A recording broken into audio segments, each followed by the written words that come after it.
অসুখের কারণে পা ব্যথা করে, আল্লাহ ওই অসুখটা কোনো অসুখ না, আমার গুনার কারণে ছেলের অসুখ, ছেলের অসুখের কারণে পা ব্যথা করে, আল্লাহ তো আমার ওই গুনাহটা এই দুরূদ শরীফ দ্বারা মাফ করে দাও।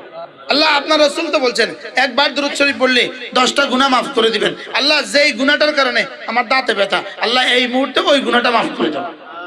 আল্লাহ যেই গুনাহটার কারণে আমার বিবির পেটে ব্যথা, ওই গুনাহটা এখন মাফ করে দেন। আপনি রাসূল তো বলছেন একবার বললে 10টা গুনাহ মাফ, আল্লাহ এই মুহূর্তে এটা করে দেন।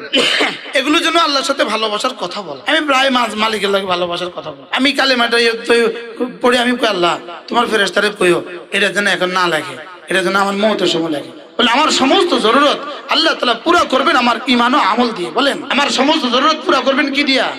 তাহলে সমস্ত পেরেশানি কেন? শুধুই গুনাহের কারণে পেরেশানি। স্বামী কেন কথা শুনে না? গুনাহের কারণে। ছেলে কেন কথা শুনে না? গুনাহের কারণে। মেয়ে কেন কথা শুনে না? গুনাহের কারণে। দোকানে বরকত হয় না কেন? গুনাহের কারণে। মুরগির খামারে মুরগি মরে যায় কেন? গুনাহের কারণে। গাভী দুধ